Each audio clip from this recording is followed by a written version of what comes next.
Olá a todos vocês, sejam muito bem-vindos ao nosso segundo programa Legado Reformado. É um privilégio para nós poder voltar aqui e continuar a nossa conversa, o nosso debate teológico a respeito de um assunto tão importante, né?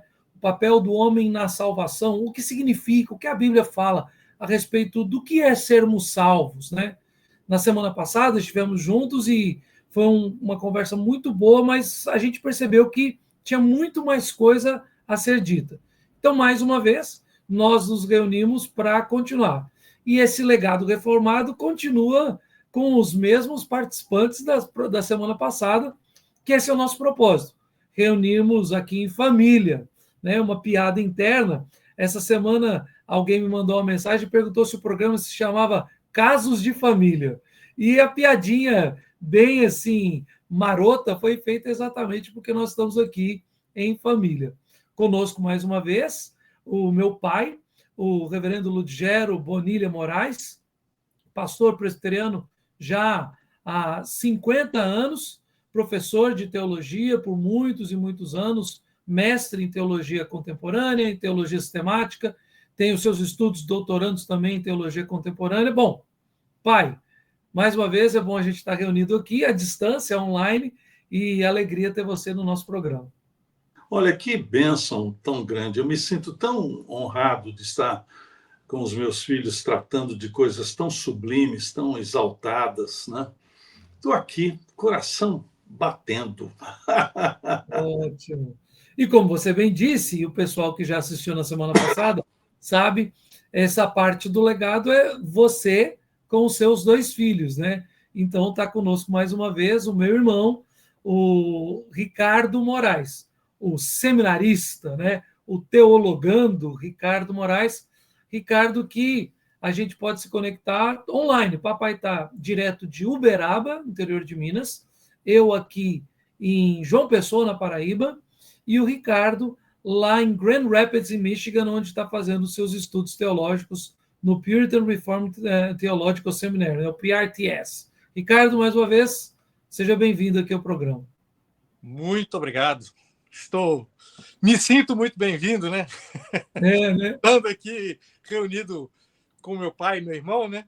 Os dois Ludgeros, mas, como o papai falou, né? É uma alegria a gente poder, ainda que à distância, estamos juntos, mas para conversar de assuntos muito importantes e que fazem parte não só da nossa vida, mas são coisas que são boas para a gente poder compartilhar com outras pessoas também, e até por isso que nós pensamos em fazer esse programa ou essa reunião para a gente poder compartilhar isso que a gente já aprendeu dos nossos avós, do nosso pai, dos nossos pais, e graças a Deus hoje também eu sou um estudante seminarista e a gente aprendo aqui um pouco, a gente tem a alegria de também poder compartilhar um pouco do que a gente está aprendendo também.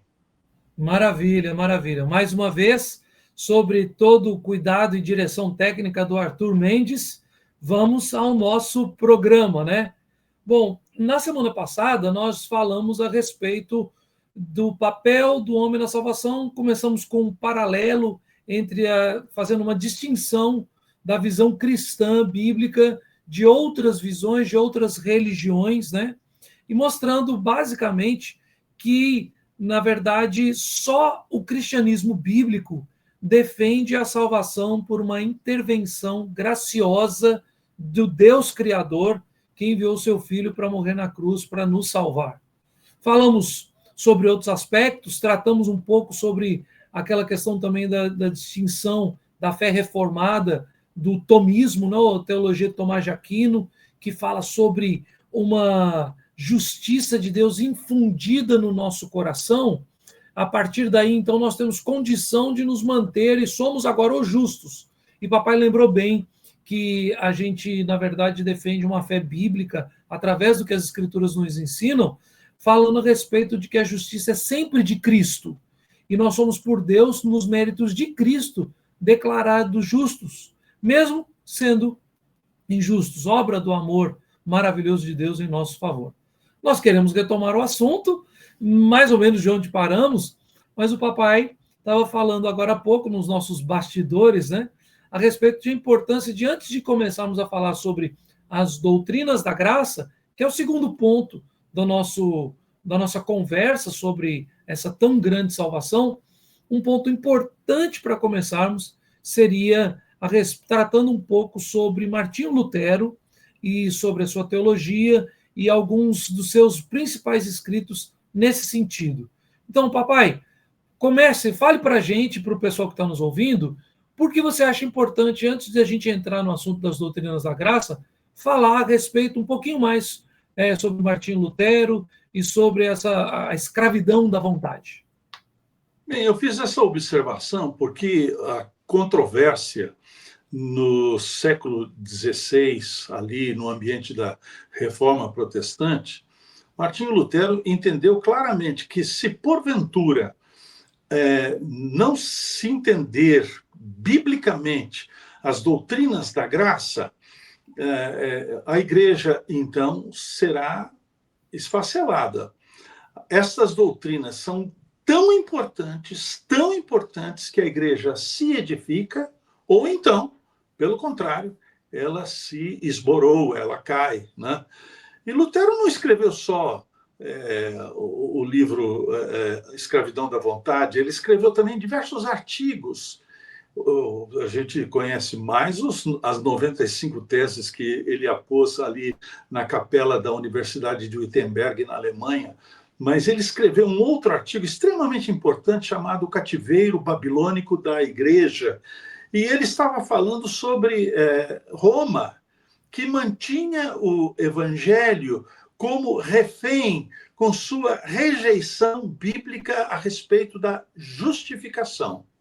Então, você pode observar que aquela controvérsia ali foi uma controvérsia feroz, né?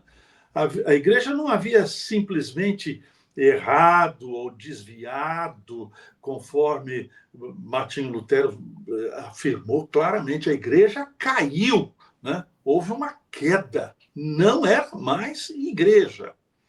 No entanto, o fato é o seguinte, essa é a nossa preocupação também no nosso programa, é sabermos, e hoje? E hoje? É como se a gente estivesse perguntando, se Lutero estivesse vivo hoje, como é que ele haveria de falar a respeito das igrejas chamadas evangélicas? Será que as igrejas não estão escravizadas ao cativeiro babilônico ou cativeiro pelagiano, né? Então, o que nós estamos querendo tratar hoje é uma doutrina que é uma doutrina central, principal, que é a doutrina do só a graça. É isso que nós vamos enfatizar na nossa conversa, no nosso bate-papo. Legal. Ricardo, você é o nosso roteirista, né? O Ricardo é que está desenvolvendo os roteiros dos programas. Oi? Do primeiro, eu fui roteirista, não quer dizer que eu vou ser sempre, né? Não, mas o Ricardo faz bons roteiros, então ele já ganhou o cargo. Né? E nisso você também colocou essas questões do momento da Reforma Protestante, e que para nós, obviamente, nós amamos a história da igreja como um todo, e o momento da Reforma Protestante é um divisor de águas para a nossa fé cristã. Né? Nós declaramos que somos protestantes, por isso. Então, como essa participação de Lutero nesse momento é importante para entendermos depois as doutrinas bíblicas que foram ressaltadas pela Igreja Reformada? Eu gosto muito de pensar como que Lutero, um monge franciscano, se não me engano, de uma hora para outra começou a pensar que o que ele aprendeu, as doutrinas que ele talvez defendesse, deviam estar erradas. Por quê? Ele começa a ver que o esforço pessoal, apesar do esforço pessoal dele, das penitências que ele fazia por si mesmo, para quem já assistiu o filme Lutero, tem até algumas cenas lá que retratam Lutero enclausurado e se chicoteando porque dentro dele ele lutava com o próprio pecado, e apesar disso tudo, ele continuava errando, continuava caindo no pecado, continuava com pensamentos pecaminosos. E aí, como que dessa pessoa que pensava que iria alcançar uma santificação, uma purificação com o seu próprio esforço, como é que ele muda e vê que pensa que não tem jeito, não é por mim mesmo, não é pelo meu próprio esforço, né? Como é que ele muda de uma perspectiva para uma outra, contrastante com o que ele tinha aprendido na sua caminhada religiosa, né? E eu vejo isso que na minha vida eu tive um desvio de um para o outro também, né? Porque por muitas vezes a gente na igreja, criado na igreja, a gente sabe o que é certo, tal, tem até vontade de fazer o certo, mas a gente não sabe que o caminho não é pelo próprio esforço, não é pela nossa tentativa de fazer uma força para fazer o que é certo. Mas o caminho é o contrário. Quando a gente tenta pelo nosso próprio esforço, nossa própria vontade nos leva ao quê? Ao pecado. Nós somos escravos da nossa vontade. Então a gente percebe, eu acho que foi o momento que o Lutero percebeu, talvez seja parecido com o que eu percebi, que eu falo assim, todo o meu esforço até agora só me levou para uma vida de mais e mais pecado. O que eu tenho que fazer, então, para realmente ser santificado? O que eu posso fazer para não continuar nessa caminhada infrutífera ou improdutiva, né? Eu tenho que mudar a minha perspectiva. Uhum.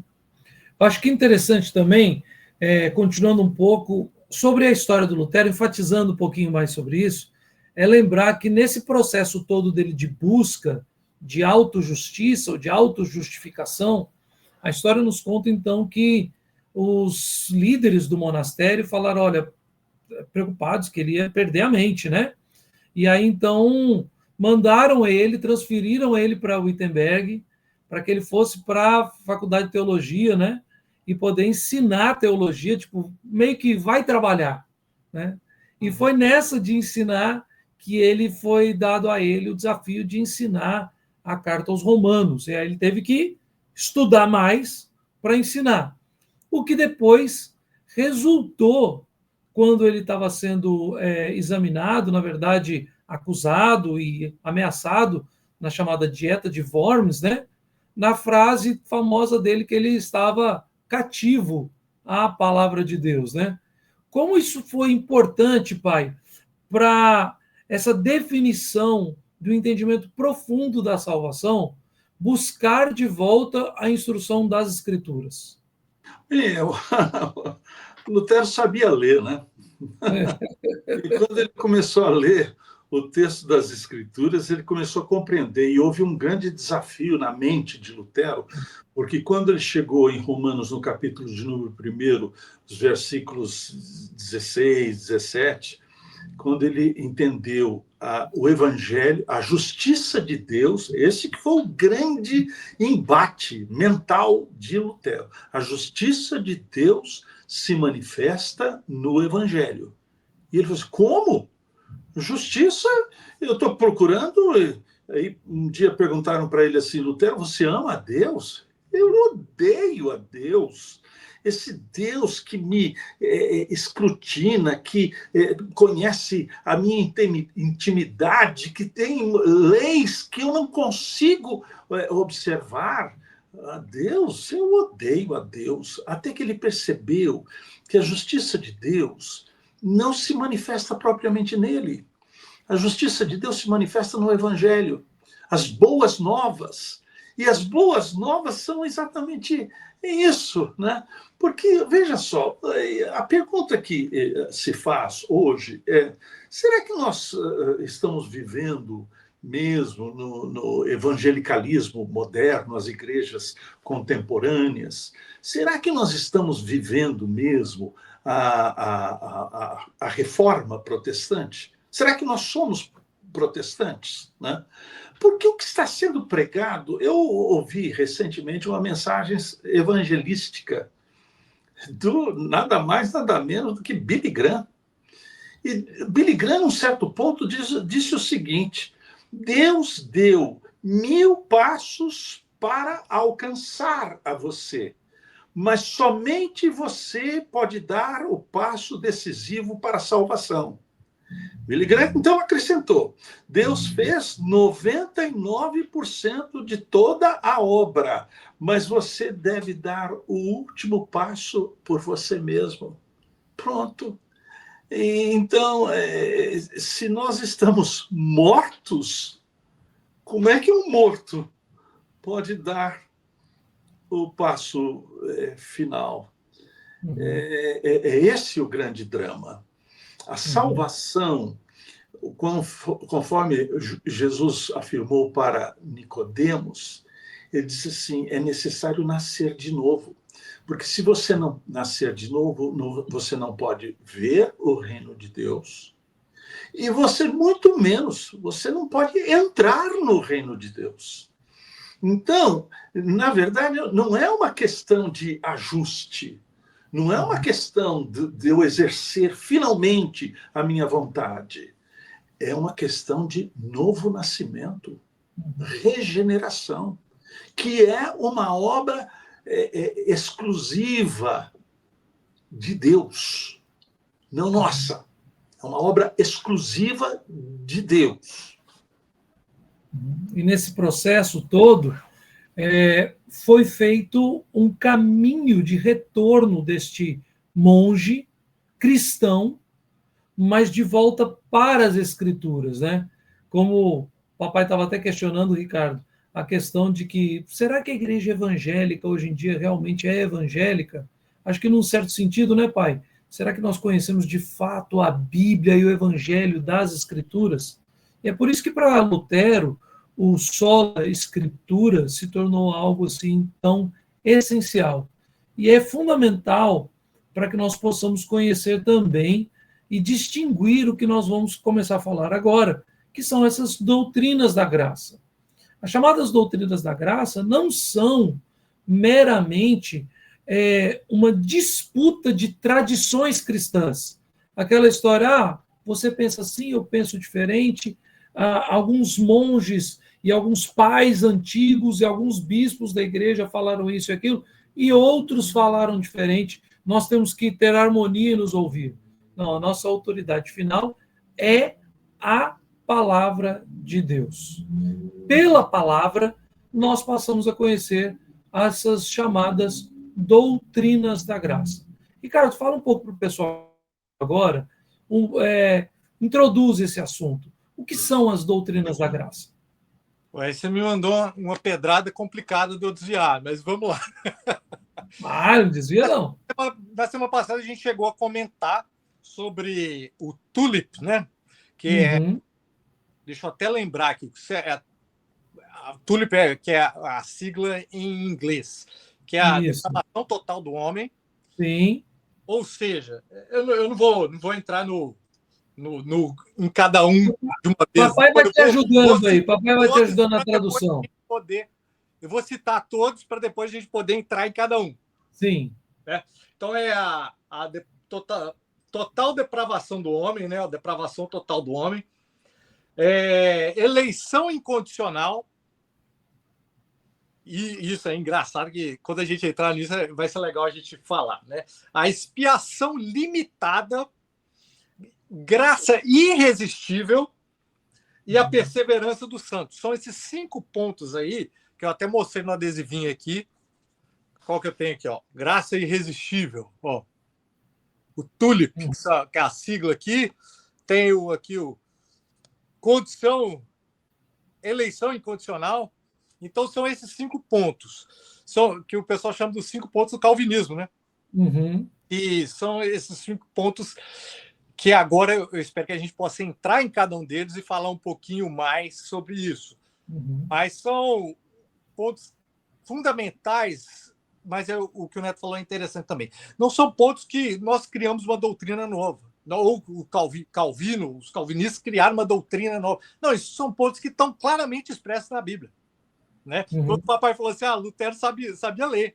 então é isso. Muitas vezes a gente pensa que isso é uma coisa nova, que alguém trouxe uma coisa nova. Não, isso é simplesmente interpretação de algo que está claro na Bíblia.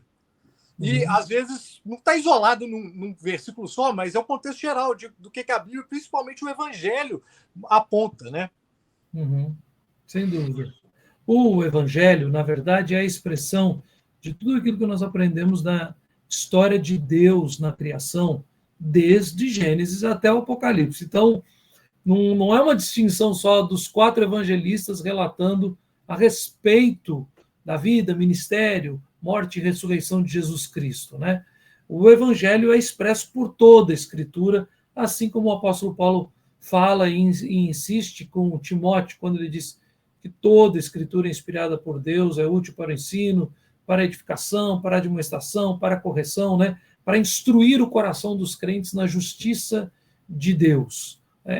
Esses 5 pontos do calvinismo não foram criados assim, esse acróstico, não foi Calvino que criou, não é mesmo, pai? Não. O acróstico é trazido à tona mais recentemente, né? Mas nem mesmo Calvino esteve, como foi mencionado, Calvino não tem nada a ver com o sínodo de Dort, né, que aconteceu bem depois, e aconteceu por causa de Jacobus Arminius, que pai do arminianismo, né, que apresentou 5 pontos que eram exatamente opostos aos 5 pontos que foram, então, levantados e defendidos no Sínodo de Dort. Então, na verdade, pai, só um minutinho, só para o pessoal entender, que foi uma conclusão reativa aos 5 pontos sobre a salvação do homem que Armínio apresentou, e Dort, então, respondendo ele biblicamente, respondeu ponto a ponto e ficou os 5 pontos do calvinismo, né? Sim, o fato é o seguinte, que as doutrinas de Armínio já haviam sido condenadas com muita força nos concílios gerais da Igreja, porque Armínio era um semi-pelagiano, né?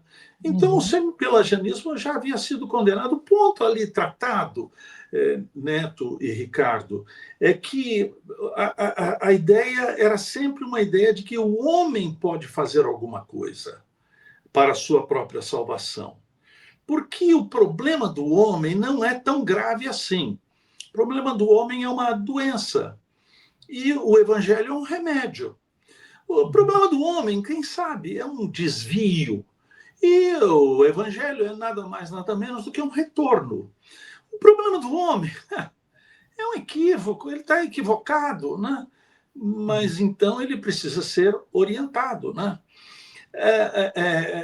Tudo tem a ver com a visão de Pelágio e os semi-pelagianos, que falavam a respeito do pecado original. Pelágio dizia o seguinte: quem pecou foi Adão. Mas o que eu tenho que ver com isso? Eu nasci independente da minha origem, né? Se eu pecar, esse será um pecado original. O pecado original é o meu pecado. Por isso eu tenho condições, já que o pecado do nosso primeiro pai não me afeta, trazendo culpa e corrupção, eu tenho, então, condições por mim mesmo. Então, Pelágio disse que a graça... O que é a graça? Ele sabia a respeito da graça. Mas a graça é simplesmente uma facilitadora. Ela facilita, né, a trazer a justiça. Não há, portanto, transmissão ou transferência da culpa, da queda, da corrupção. Todos nasceram no mesmo estado de inocência com a qual Adão foi criado. Portanto, para uma pessoa viver em um estado de obediência a Deus, uma vida de perfeição moral e tal, não precisa de Jesus. Qualquer a ajuda de Deus, da graça de Deus, é suficiente, né? Então, esse é um ponto que precisa... Porque isso é que voltou à tona. Isso é o catolicismo romano que está penetrando as nossas igrejas. E é por isso que a gente precisa perguntar, será mesmo que nós somos, hoje, protestantes? Será mesmo que nós não estamos abraçando o semipelagianismo e grandes luminares do evangelicalismo moderno estão abraçando essas coisas? Essa é que nós temos que voltar recentemente, doutrina da graça. Pois não, Neto, desculpa. Não, recentemente um pastor até bem afamado aqui no meio evangélico brasileiro fez a seguinte declaração: Dort errou. E ele se auto-intitula reformado e tal. É claro, o que ele disse Dort errou? Ele disse que Dort errou ao declarar o arminianismo uma heresia. E antes de entrar nesse ponto, acho que fica importantíssimo para as pessoas que estão nos ouvindo falar que eles que saibam ler também, vão ler a história da igreja. O movimento que foi condenado pelo Concílio de Dort, né, com o Sínodo de Dort, foi o movimento dos remonstrantes. Eles não eram pessoas acadêmicas que entravam em debates online para defender a visão deles pela Bíblia. Eles eram um exército que fez uma insurreição civil, uma milícia armada, que iam de vilas em vilas e subjugavam as pessoas e os líderes locais religiosos e diziam: quem não subscrever os nossos pontos doutrinários morre. Queimavam igrejas, queimavam pessoas vivas, matavam ao fio da espada. Então, o contexto da disputa teológica é um contexto também de milícia, de insurreição civil. É um terror. Eles eram pessoas más, ímpios mesmo. E agora, no meio do debate pela mídia social, um pastor ou outro quer dizer: Dort errou, não é bem assim, né? Como diz um pastor aí do meio evangélico, que a gente tem um grande respeito por ele, falou assim: parece um bando de passapanista, né? Passando pano para todo mundo. Ricardo, além dessa questão bélica, né, dos dias de Dort, há uma importância da gente conhecer ponto a ponto. Você falou todos os pontos e depois falou assim: depois a gente vai entrar, tem coisa muito interessante aqui. Vamos começar a falar, então, vamos falar na ordem, né? A letra T da tulipe, né, ou da tulipa, que está em inglês, é a depravação total do homem. Qual é esse conceito bíblico que, então, nós defendemos? Eu acho que esse ponto, inclusive, bate exatamente o que o Lutero estava falando quando ele fala The Bondage of Will. Desculpa falar em inglês, que eu não lembro o nome do livro em português. A escravidão da vontade. Escravidão da vontade, muito bem. Que quando ele fala sobre isso, ele está dizendo o seguinte: pelo fato do homem ser totalmente depravado, tem gente que pensa o seguinte: não, eu, pela minha própria vontade, eu vou lá, eu me ilumino pelo meu conhecimento e busco o que é correto, como se eu pudesse realmente fazer algo ou contribuir para a minha própria salvação. O que Lutero diz e o que a ideia sobre a depravação total do homem é o seguinte: que a partir do momento que eu sou nascido em pecado, eu estou totalmente, como é que chama? Levado ou direcionado pelo meu pecado, eu não tenho capacidade de escolher o que é bom. Uhum. É igual outro dia eu estava pregando e eu citei, é igual quando eu falo com meus filhos, por exemplo, que eu mando eles fazer alguma coisa porque eu não deixo eles escolherem, porque eu sei que o que eles escolherem é ruim para eles. Eles não têm condição de escolher algo bom para eles, por isso eu interfiro e não deixo eles escolherem. Isso, obviamente, quando eu não tenho capacidade de escolher o que é bom para mim e Deus me move para eu escolher o que Deus quer que eu escolha, ou seja, o que Deus escolheu para mim, isso já é demonstração da graça de Deus, porque eu sozinho, tudo que eu escolho é influenciado diretamente pelo pecado que está em mim. Então, quando eu me permito seguir a minha vontade, eu escolho o pecado, eu escolho condenação para mim mesmo. Fantástico. Fala, pai. Você respirou aí? Fala. Respirou? Fala. Não, é isso mesmo. É muito bom ouvir o Ricardo falando sobre essas coisas, né? E é interessante, porque, veja só, é interessante porque Agostinho de Hipona, ele tratou mais ou menos disso, né? Ele disse o seguinte, que Adão, antes de pecar, uma frase o caracterizava: posse peccare.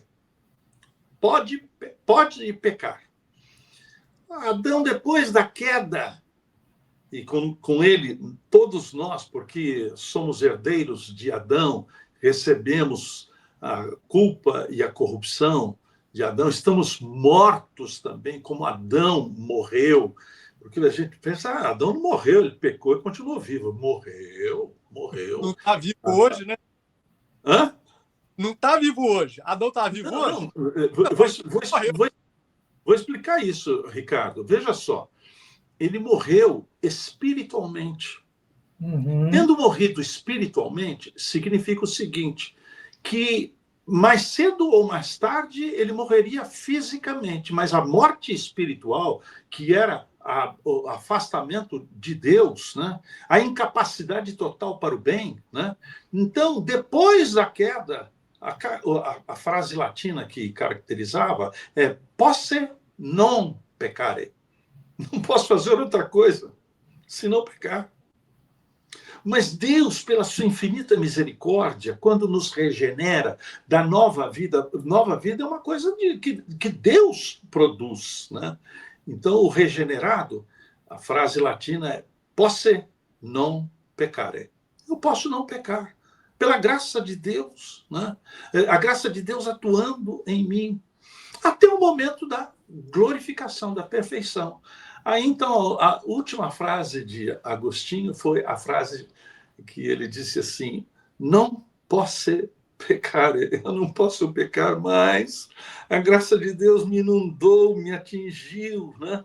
Então, essa foi a disputa no século XVI, né?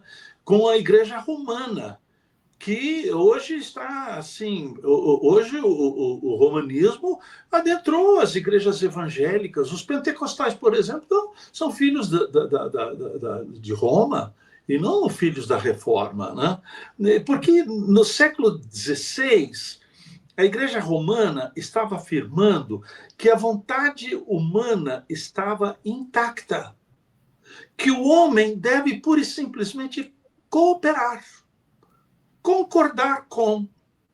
Se exercermos a nossa vontade, se cooperarmos com, seremos salvos. Mas a reforma protestante, todos os reformadores, havia muita divisão entre os reformadores, mas eles concordaram num ponto. Qual o ponto no qual eles estavam plenamente concordes? É que a incapacidade moral dos seres humanos caídos de se inclinarem de qualquer forma para as coisas de Deus. Então, todas as pessoas, para serem salvas, são totalmente dependentes, não 99%, como disse Billy Graham. Billy Graham errou. Não 99%, mas 100%. Mesmo a fé, até para se chegar a Deus, é dom de Deus. Isso que é a doutrina da graça.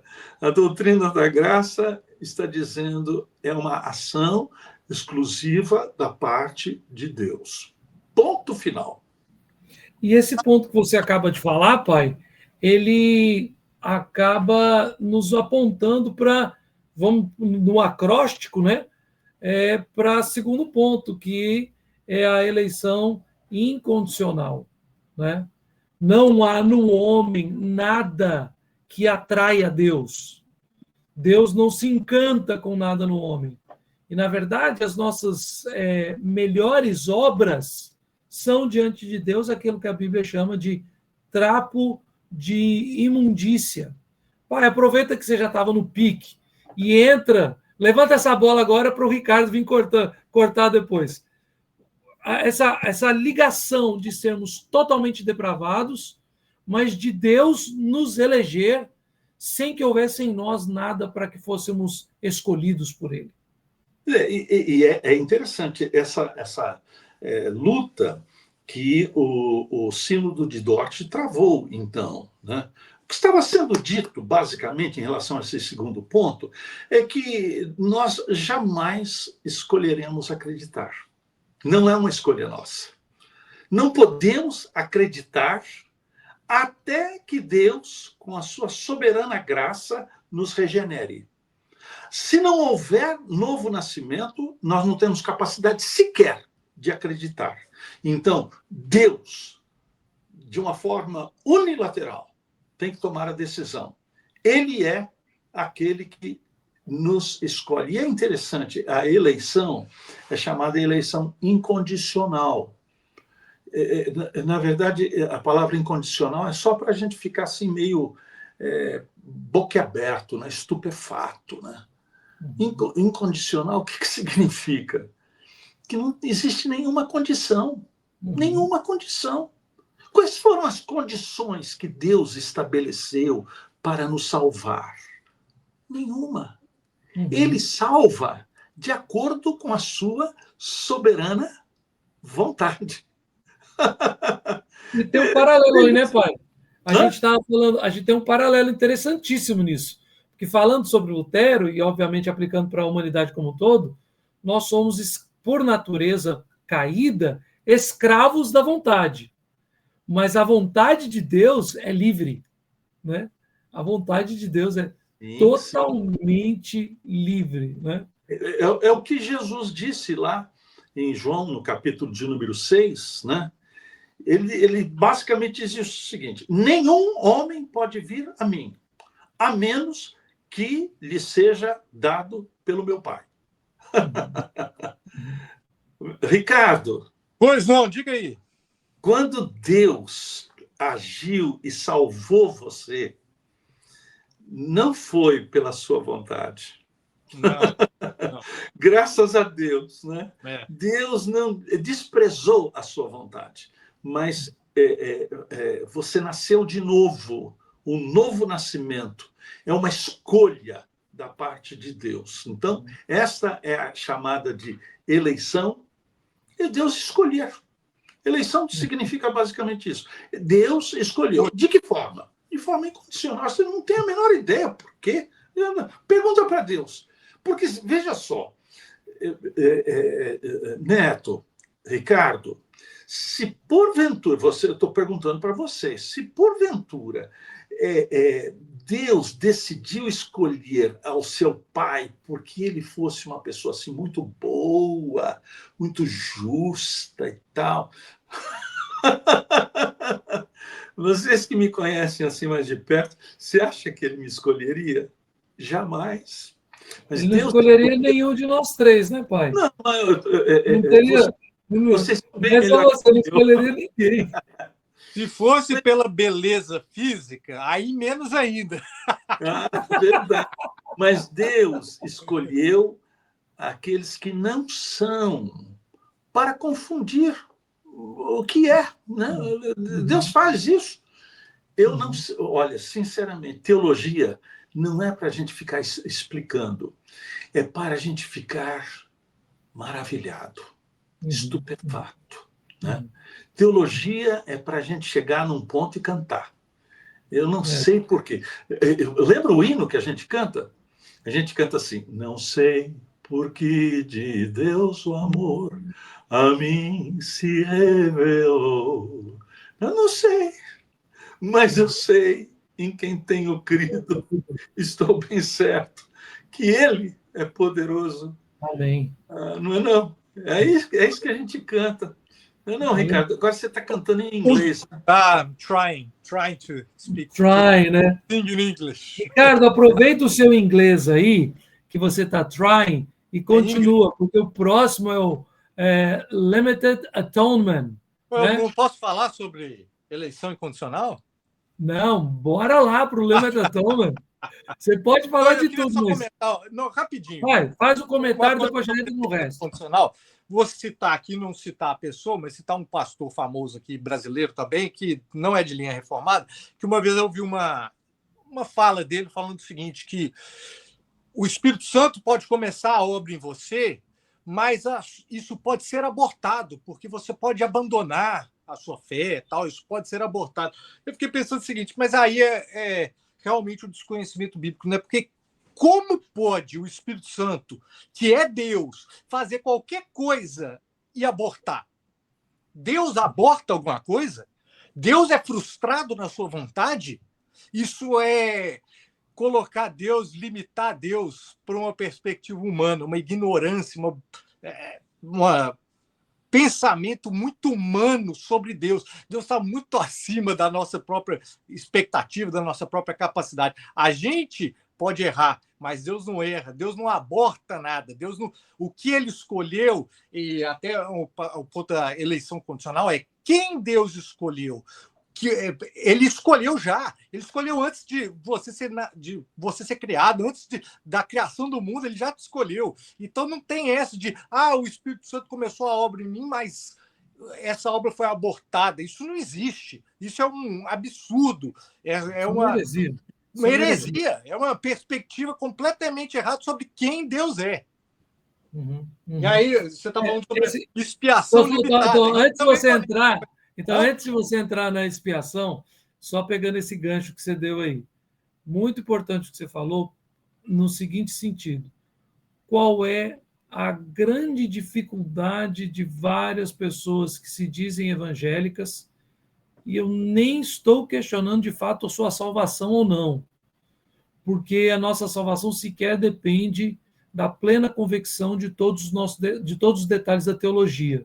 Existem pessoas equivocadas, mas que, crendo em nome de Cristo para a sua salvação, são salvas, né? Salvação é muito mais simples. Também não é uma soberba da nossa parte dizer nós somos salvos e quem não defende as doutrinas, os 5 pontos do calvinismo não é salvo. Não é isso que está sendo dito. Nós estamos falando, a Bíblia nos ensina assim, né? Um texto muito importante é o texto de Efésios, capítulo de número 2, para falar tanto a respeito da questão de nós sermos totalmente depravados, estarmos mortos em nossos delitos e pecados, quanto para falarmos sobre essa eleição incondicional, a ideia de mas Deus decide agir pela graça e pela graça somente. Nesse ponto, então, Ricardo, vamos entrar já de uma vez e para falar sobre Limited Atonement. Sim. Mas aí é exatamente, o papai, semana passada, falou sobre universalismo. Uhum. E o papai fala no linguajar teológico, eu vou colocar aqui, só explicar rapidinho. O universalismo é a ideia de que Jesus morreu para todo mundo. Então, quer você crer, quer não, você está salvo.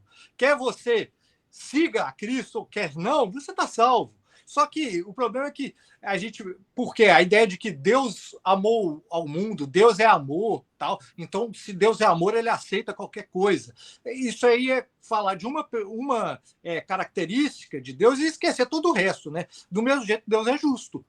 Do mesmo jeito, tem outras várias características que elas têm que se complementar e para você poder ter uma noção de quem Deus é. Então, não é Deus é amor, ele aceita tudo de qualquer jeito, de qualquer forma. Não, ele deu o caminho é Cristo, o caminho é Jesus. Mas a morte de Cristo, a expiação é limitada, por quê? Porque ela não é para qualquer um. Aqueles que não creem, que rejeitam a Cristo, que nem creem em Deus, eles foram salvos por Jesus na cruz? Não. O caminho é Cristo. Quando o jovem rico pergunta para Jesus assim, como eu posso fazer para dar a vida eterna? Aí ele falou assim, eu sigo todos os mandamentos, eu sigo, faço isso, faço aquilo. Aí Jesus fala o seguinte, então tá, vai, vende tudo que você tem e me segue. Então o que Jesus estava dizendo? Não é só você achar que você está seguindo as leis, seguindo as normas, ou seja, não depende só de você, depende de você seguir a Cristo. Ou seja, Jesus chamou, mas ele rejeitou. Mas como assim? Rejeitou? Tal, a gente vai falar então sobre eleição incondicional, mas ele não foi eleito? Não. Nem todos foram eleitos. Só aqueles que foram eleitos, quando chamados, seguem a Cristo. Seguem a Cristo. A expiação limitada, porque ela só é para aqueles que têm Cristo como seu Senhor e Salvador. A expiação é para um povo especial, o povo eleito de Deus. A eleição, essa escolha, ela é incondicional. Sim. Então, como a gente falou, não é porque é mais bonito, porque é mais feio, que sei o quê, e o papai até citou, né? O texto bíblico que diz que Deus escolhe as coisas frágeis, loucas do mundo para confundir os fortes e os sábios, né? Na verdade, quando nós falamos sobre essa expiação limitada, ela é a ideia de que a obra de Cristo Jesus, ela é plenamente eficaz. Todos por quem Jesus morreu serão salvos, mas Cristo não morreu por todos. E uma interpretação equivocadíssima, né, é daquele famoso texto de João 3,16. Evangelho de João, capítulo 3, versículo 16. Porque Deus amou o mundo de tal maneira que deu seu Filho unigênito para que todo aquele que nele crê não pereça, mas tenha a vida eterna. Indo de trás para frente, ou de frente para trás, todo aquele que nele crê. O Senhor Jesus Cristo morreu e justificou todos aqueles que creem nele. A ordo salutis, quem morreu primeiro, quem fez primeiro, e como nós chegamos a crer, isso é outra história. Ordo salutis pode ser, quem sabe, o título da semana que vem. Né? A gente vai aí, o roteirista Ricardo Moraes vai preparar para isso. Mas a ideia dessa expiação é que nenhum daqueles a quem Deus escolheu será perdido na perfeita obra de justificação da pessoa de Cristo ali na cruz do Calvário. Né? Só uma taquinha aqui. Vai, mais um petaquinho. Confunde com João 3,16 é porque não continuou lendo. Não leu 18. Não leu 18, né? 17, 18, 19. Né? Não, porque o 17 ele ainda fala o seguinte, que Deus enviou o seu Filho ao mundo não para que o condenasse, mas para que o mundo fosse salvo. Então, a pessoa pode se confundir. Só que aí no 18 ele fala, quem crê nele não é condenado, mas quem não crê já está condenado. Então, ele enviou para salvar o mundo, ele não enviou para condenar. Porque Jesus veio para salvar. Mas quem não crê, como que ele pode alcançar a salvação se a salvação é só em Cristo? E nisso, pai, nos dá uma ideia até de uma condenação prévia. Ele não creu porque já está condenado. Afinal de contas, a manifestação da graça de Cristo aos seus eleitos, ela é irresistível. Não é mesmo, papai? Mas tem a ver também com a eficácia da obra de Cristo, né? Existem N textos que podem nos ajudar. Mas no texto do livro do profeta Isaías, quando diz assim, tendo visto o penoso... Jesus, né? Está falando, se referindo a Jesus. Tendo visto o penoso trabalho de sua alma, ficou satisfeito. Quer dizer, em outras palavras, ele morreu por todos, mas, olha... Jesus está frustrado tantas e tantas vezes porque há um monte de gente o rejeita, né? Então, essa questão da eficácia da obra de Cristo. A obra de Cristo o faz satisfeito, ele está satisfeito. Do outro lado, né, aquelas figuras que se usam hoje, né? E a primeira figura que usa hoje, a menos que Deus jogue o salva-vidas. Você está afogando, Você está engolindo a água, mas você está vivo. Mas a menos que Deus jogue o salva-vida e você agarre, você que tem que tomar a decisão de agarrar, né? É outra figura que é muito usada hoje. O homem está desesperadamente doente. Agora, Deus, pela sua infinita misericórdia, oferece a ele um medicamento. Mas, se o homem não engolir, não produz nenhum efeito, a decisão final é minha. Não. O homem está tão afundado,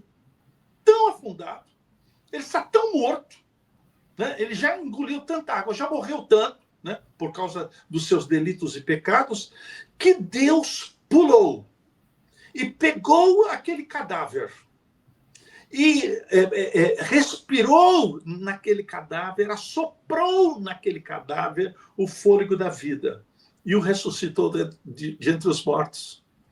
Aí ele creu. Novo nascimento. Aí ele creu porque Deus tomou a iniciativa.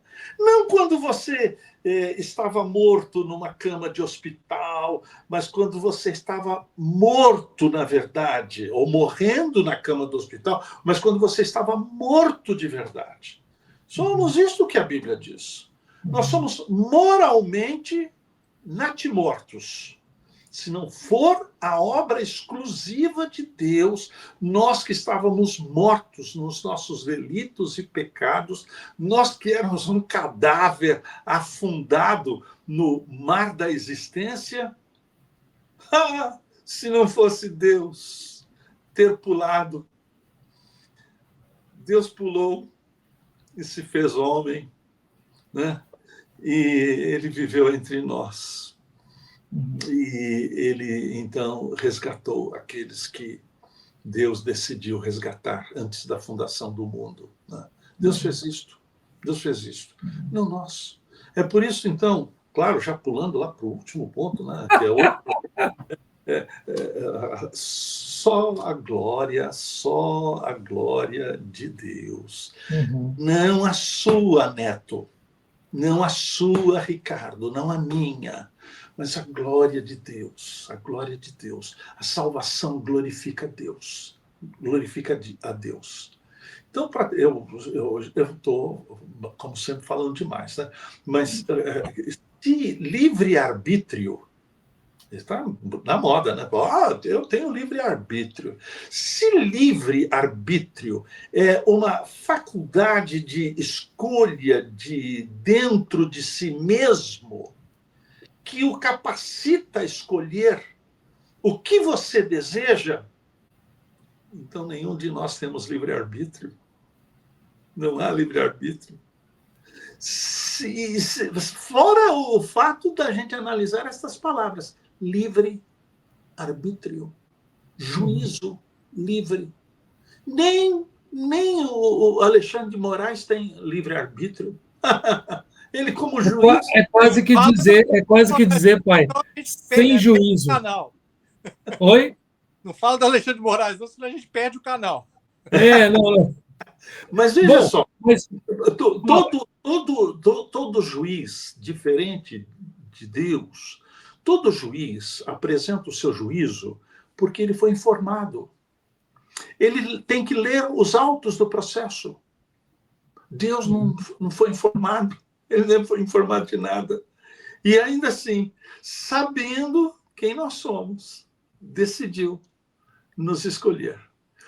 E ele fez de uma forma justa.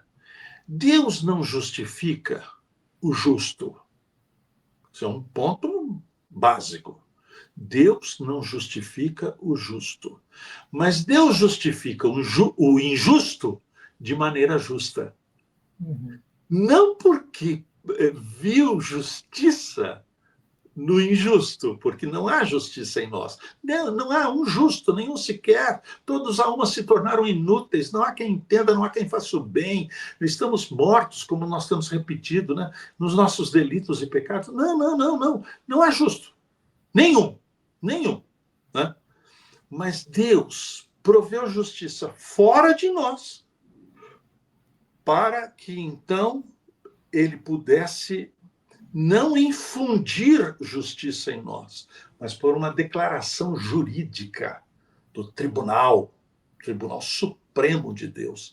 E então, para imputar. E imputação é um termo jurídico. Imputação significa exatamente isso. É uma declaração fora de nós. Está dentro de um tribunal de justiça. E o tribunal de justiça não tem nada a ver comigo. Tem nada a ver comigo. Ele pega a mim, que sou um miserável, pecador, inútil e tal, e ele não vendo justiça em mim, ele proveu justiça fora de mim. Porque se ele tivesse que considerar a justiça em mim, esta justiça em mim é repugnante aos olhos de Deus. Uhum, uhum. Pessoal, é assim, toda vez que tem uma conversa tão boa, para a gente poder chegar ao fim, tem quase que puxar o freio de mão. E como foi na semana passada, a gente entra em alguns assuntos e fala assim, então semana que vem tem que falar sobre esse, semana que vem falar sobre esse. Bom que, até onde nos parece, o nosso programa vai render muitas semanas ainda, se Deus assim nos permitir. Para a gente fechar por hoje, até porque já está chegando a hora do nosso ouvinte, para quem está nos assistindo, e tirar sua sonequinha, descansar, né, que já está tarde, mas vamos fechar só concluindo e dando uma mensagem, mandando um abraço para o pessoal da nossa audiência aí. Começa aí, Ricardo. Mas você quer que eu conclua como? Me fala aí. Estamos encerrando, né? E a gente agora já vai caminhando para o fim. E semana que vem você, o nosso roteirista, o que o pessoal pode esperar aí? Você falou, tá certo. Se a gente pegasse cada um dos pontos desses 5 pontos, tal, a gente podia fazer um programa inteiro só sobre esse ponto. Então tem muito para falar. A gente pode continuar por muito tempo, mas vamos também trazer outros pontos. Quem estiver assistindo, que quiser dar uma sugestão assim sobre alguma dúvida, coisa assim, a gente pode pegar e fazer um roteiro em cima e conversar sobre isso também. Um abraço para todo mundo aí que acompanhou até agora, que Deus abençoe, e que a gente possa, nessa nossa conversa aí, ser usado por Deus para abençoar mais pessoas e para poder levar a mensagem do Evangelho para mais pessoas também. Um abraço e até a próxima. Papai, obrigado pela sua participação mais uma vez. Esse programa aqui é feito a 3 mãos, como diria, eu falei lá no começo, casos de família, né? Deixa aí seu abraço para o pessoal que está nos ouvindo, que está nos assistindo. Que privilégio, que privilégio. Eu me sinto privilegiado. Eu sei que algumas pessoas estão ouvindo o nosso programa, muitas outras haverão de ouvir também, né? E uma coisa é certa, a mensagem não volta vazia. O que nós estamos pregando, falando, discutindo, conversando, eu e meus filhos queridos, pode ter certeza, vai produzir como semente lançada em boa terra, vai produzir muito fruto, graças a Deus. Então, alegria poder ter outras pessoas nos ouvindo, e se você achar conveniente, distribua, apresente este nosso programa aqui para outras pessoas. Eu agradeço a todos que estão conosco mais uma vez, lembrando sempre de agradecer ao nosso querido Arthur Mendes, que está aí na direção, e o e-mail está agora na tela, é o meu e-mail, netoludiero@gmail.com.